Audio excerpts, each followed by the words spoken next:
let's bring our guest on today. Alden Gonzalez, ESPN, joins us. Alden, man, it had been a long time until I saw you yesterday. But how are you, my friend? I'm doing great. It's not my fault that this is the latest the Dodgers and Padres have played in the season since 2000. You Yeah, know, I'm a yeah, victim of the schedule. yeah. You are, but you could have came down a little bit earlier and checked on us pods out here. But it's all good. We Yeah, got you you're here not now. wrong. You're not wrong. Alden, his first matchup, as you mentioned, between the two, seemed to live up to all the hype that had been preceded it, huh? Yeah, no matter how much talk goes into the beginning of these series about how it's just another game and we play who's on the schedule, you watch these games unfold and you think it's anything but. I mean, I think it's pretty Right. clear that like the intensity is there. Those first three innings were as entertaining a first three innings as I've seen in a game all season, and it was tight all the way through. I think you saw urgency with the way both managers deployed their bullpen. And look, if it weren't Dodgers Padres, it would still be two division rivals who are separated by one game going into this series.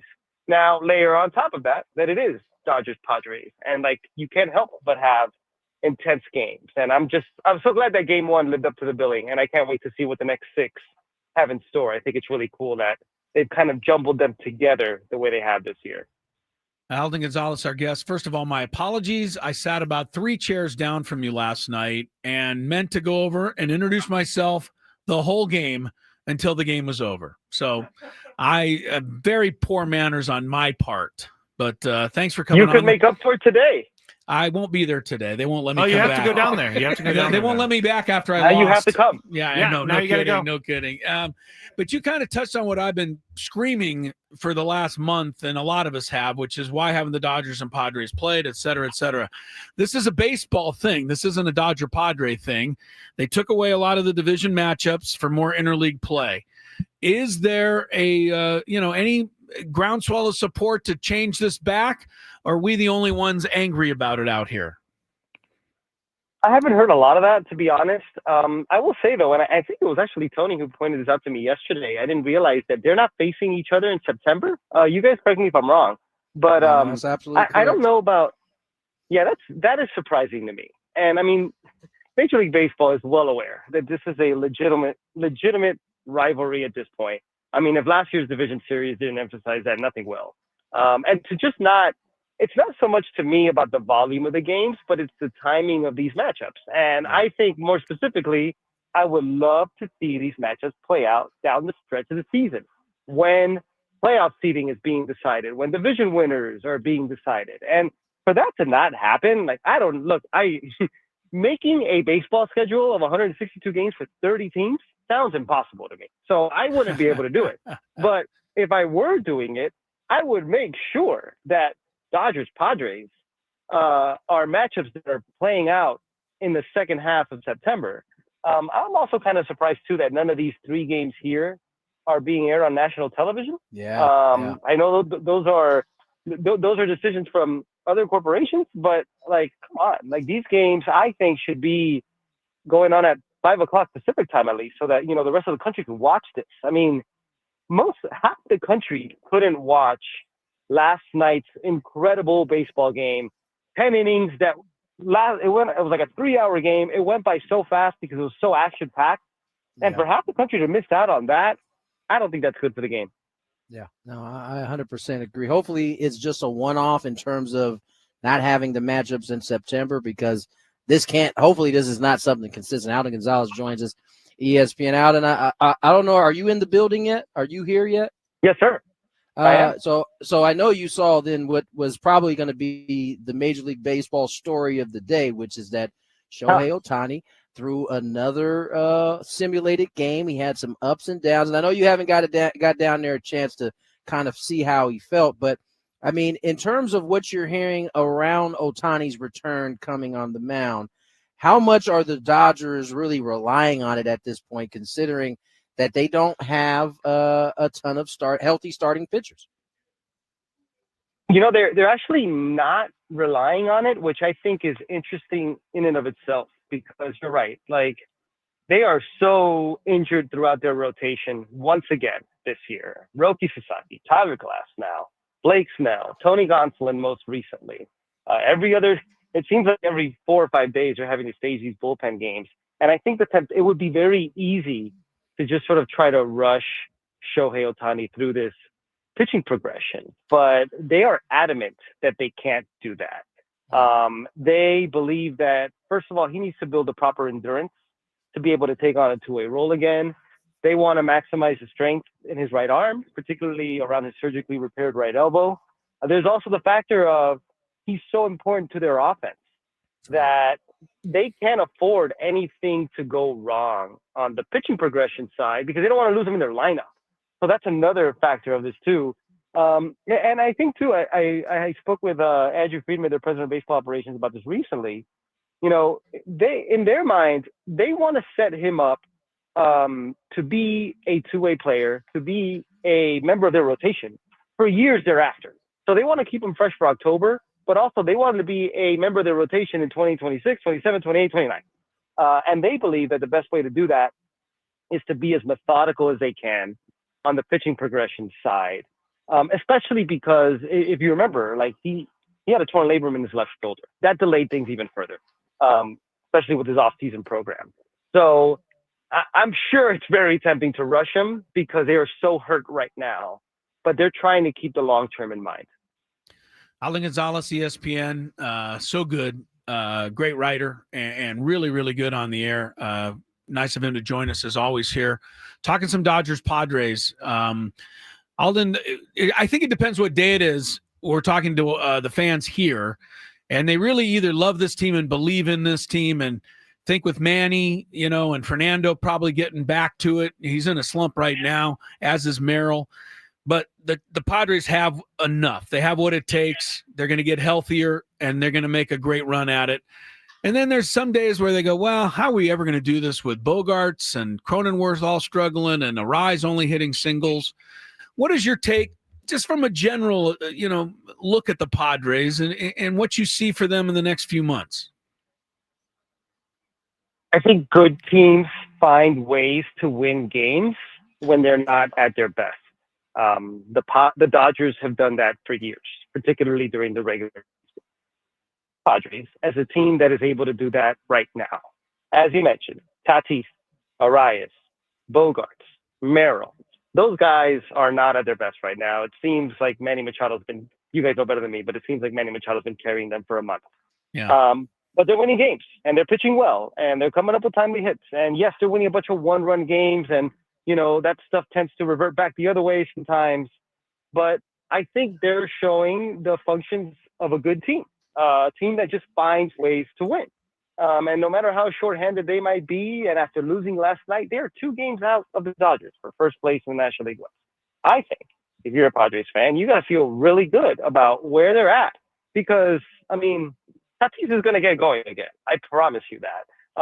Bogarts and Arias and definitely Jackson Merrill will too.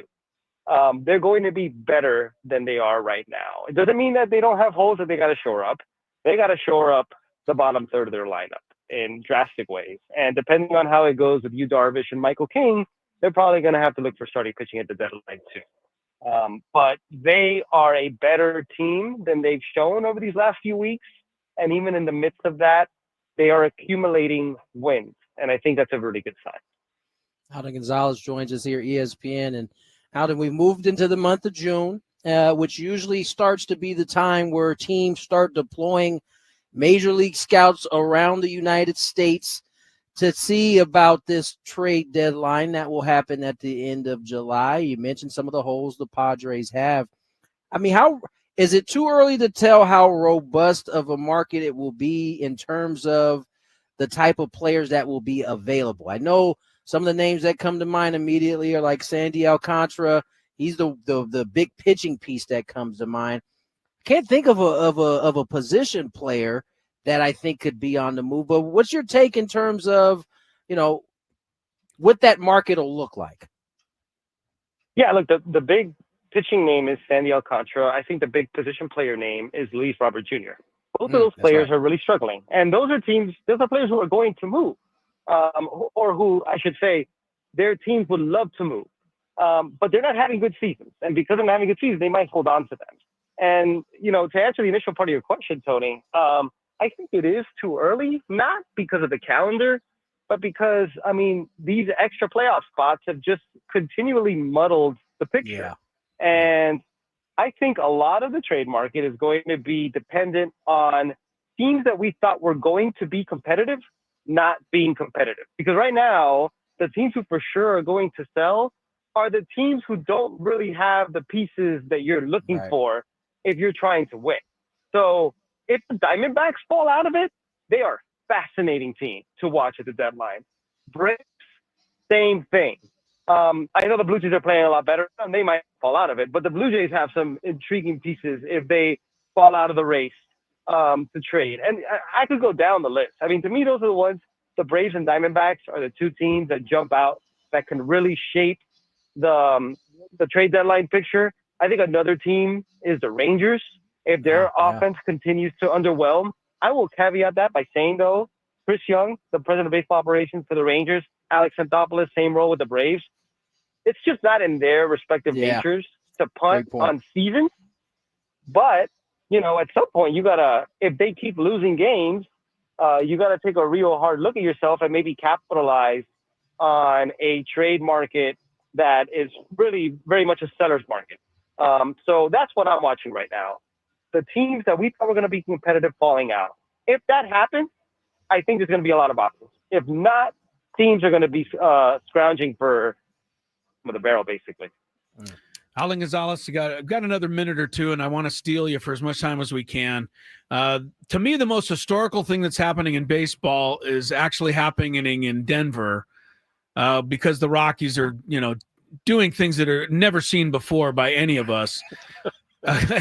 Is baseball involved at all? Can baseball can they do anything about the ownership, about this team, this organization, or does baseball not really care that one of its teams is that embarrassing?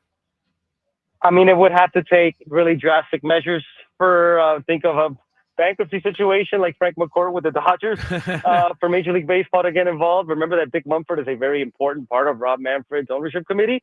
So I doubt that that's going to happen. Outside of that, there's really nothing that they can do. It's tragic what's going on in Colorado. I've spoken to players who played with the Rockies this season. We did a piece to kind of commemorate the 30th anniversary of Coors Field opening.